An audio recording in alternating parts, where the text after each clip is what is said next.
pasca putusan Mahkamah Konstitusi ini bahwa sepertinya minimal di Pilpres 2029 setidaknya secara formal itu akan ada sekitar 8 pasangan calon presiden dan wakil presiden. Assalamualaikum guys, kembali lagi di channel Jurnal Terupdate.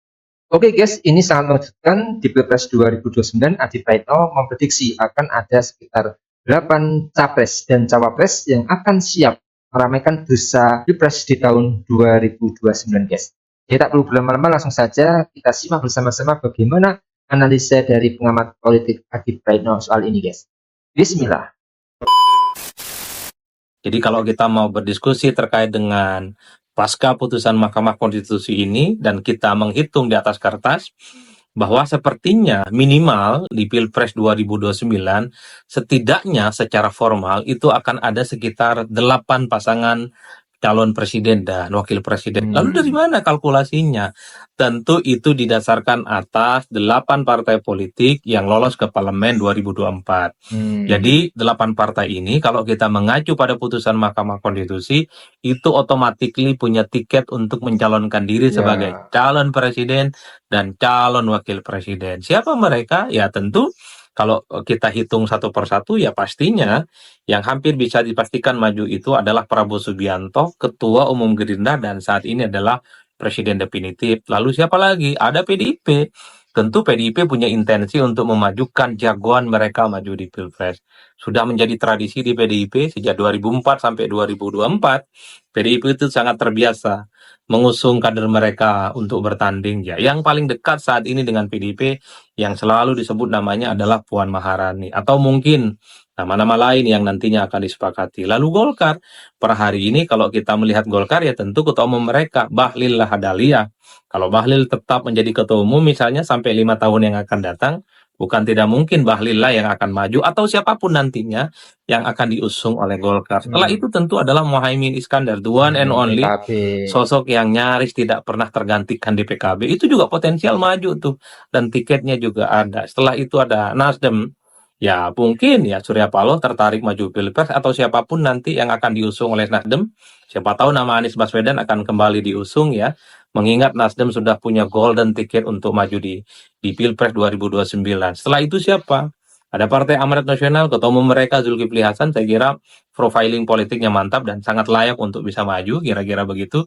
Dan yang terakhir adalah AHY. Jadi AHY itu sejak terjun ke politik ya, kemudian maju di Pilgub Jakarta 2017, kemudian jadi ketua umum Partai Demokrat, itu selalu digadang-gadang sebagai calon pemimpin nasional yang potensial menjadi capres dan cawapres di Republik ini. Di 2029 Demokrat punya kesempatan mengusung AHY untuk menjadi kandidat di Pilpres ya. Itu yang saya sebutkan. Artinya apa? 8 partai politik yang lolos ke parlemen. Mereka itu punya golden ticket. Ada yang juga yang menyebut ini semacam boarding pass, tinggal take off.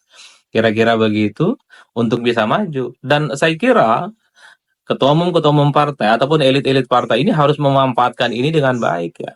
Sekalipun ada kecenderungan per hari ini, semua partai itu ingin berkongsi kembali dengan Prabowo Subianto, tetap setia dengan Prabowo Subianto. Tapi ingat dua hal, kita tahu bahwa Pilpres dan Pileg kita itu kan dilaksanakan secara serentak di 2029. Pilpres dan Pileg itu dilaksanakan dalam sehari. Itu artinya partai politik yang mampu mengusung calon presiden dan wakil presiden, dia sangat mungkin akan mendapatkan apa yang disebut dengan efek ekor jas. Jadi kalau partai-partai seperti PDIP, kemudian Golkar, kemudian siapa lagi, PKS, PAN, Nasdem, kemudian PKB dan seterusnya, kalau Gerindra pasti Prabowo, itu kalau memajukan calon di 2029, pastinya secara kalkulasi politik suara pilegnya itu akan naik secara signifikan. Dan itu kan yang kemudian kita lihat yang terjadi. Dulu Demokrat ketika mengusung SBY sebagai calon presiden 2004-2009, 2 periode, itu kan Demokrat naik secara signifikan. PDIP ikut bertanding sekalipun kalah di Pilpres 2004-2009, pilegnya naik secara signifikan.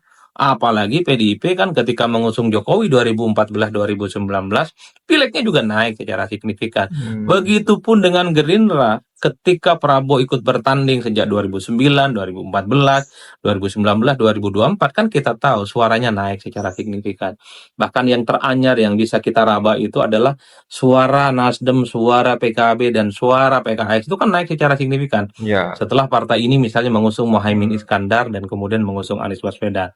Kita tahu PKB hari ini mendapatkan suara yang cukup luar biasa karena mampu mengusung ketua umum mereka Caimin sebagai kandidat capres. Oleh karena itu, 8 partai politik ini mestinya tidak sungkan-sungkan, tidak perlu takut-takut, tidak perlu ragu-ragu untuk memajukan elit-elit mereka bertanding di Pilpres. Tentu untuk mengamankan suara pileg mereka supaya naik secara signifikan. Karena dalam keserentakan Pilpres dan Pileg berbahaya bagi partai, tidak punya jagoan, mesin politiknya tidak solid, mesin dan struktur pemenangannya itu tidak konsolidatif, maka dia akan ditinggalkan oleh pemilih. Oleh karena itu, satu-satunya cara kenapa misalnya 8 partai yang kemudian ini menurut saya wajib menjadi calon presiden, tentu untuk mengamankan suara pileg mereka. Lalu bagaimana dengan Prabowo Subianto? Terutama partai-partai politik yang saat ini bergabung dalam KIM ataupun KIM Plus. Karena calon presidennya itu ada 8, saya kira nanti pastinya ini ada kecenderungan Pilpres itu akan ada 2 putaran. Kecuali ya nanti Prabowo itu bertanding dengan yang lain mendapatkan 50% suara, 50% plus. Tapi rasa-rasanya kalau calonnya itu ada 8 ya untuk mendapatkan 50% plus 1 misalnya itu agak sulit. Karena begitu banyak calon, maka partai-partai yang berani bertanding nanti di Pilpres sekalipun kalah di putaran pertama tinggal bikin komitmen politik dengan Prabowo Subianto Ya. untuk ya berkoalisi di putaran yang kedua. Itu adalah win-win solution.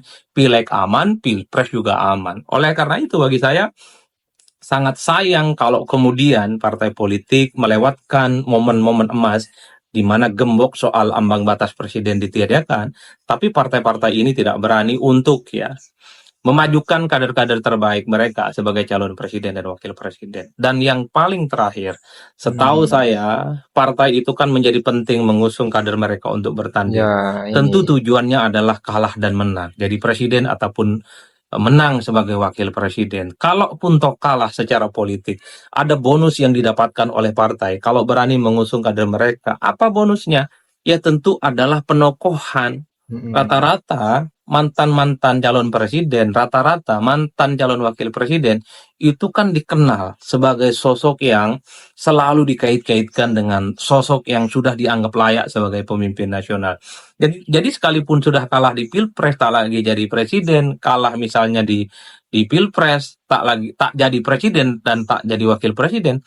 Orang-orang yang bertanding sejak 2004 sampai hari ini, itu ketokohannya pada level nasional itu sudah diakui. Bukankah partai politik itu adalah tempat bagaimana untuk mengorbitkan figur-figur kunci, figur-figur sentral di internal mereka, supaya penokohannya itu naik kelas dan diakui oleh publik. Jadi, kalaupun toh tidak bisa mengkalkulasi kemenangan dalam Pilpres, bagi 8 partai politik ini minimal kader yang diusung itu punya kesempatan untuk bertanding di Pilpres dan ketokohannya diakui.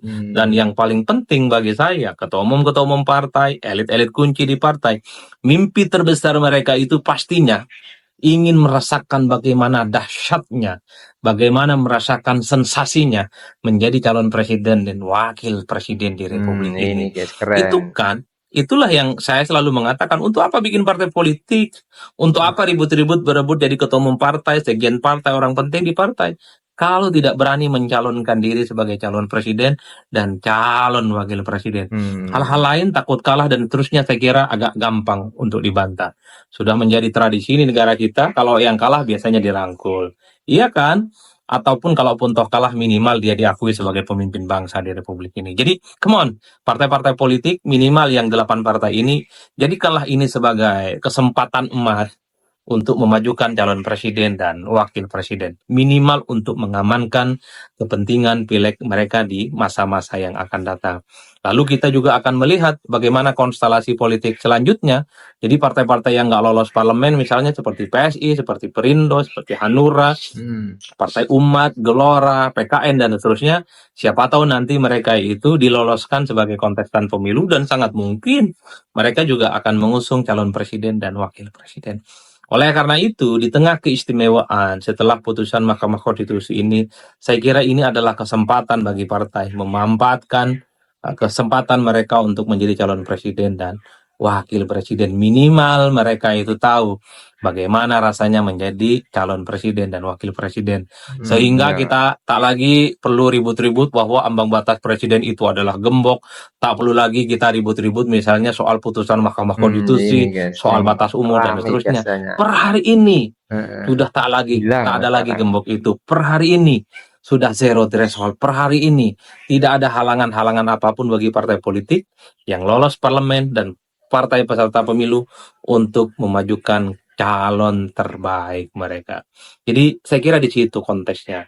Oke guys, jadi memang betul apa yang disampaikan oleh Bang Adi Praitno, masing-masing partai akhirnya bisa mengajukan capres, cawapres. Tapi masalahnya masing-masing partai siap atau tidak dan berani atau tidak. Karena mengingat modal untuk jadi capres dan cawapres tidak sedikit. Ada beberapa netizen tentunya yang menilai pesimis. Partai-partai gak yakin berani mengajukan calonnya sendiri dengan alasan mereka takut kalah dan mereka lebih suka berkoalisi. Dan itu dinilai budaya Indonesia seperti itu, guys. Jadi mungkin itu bagaimana menurut kalian soal video ini? Tulis komentar di bawah ini ya, guys. Saya izin pamit dulu. Wassalamualaikum warahmatullahi wabarakatuh.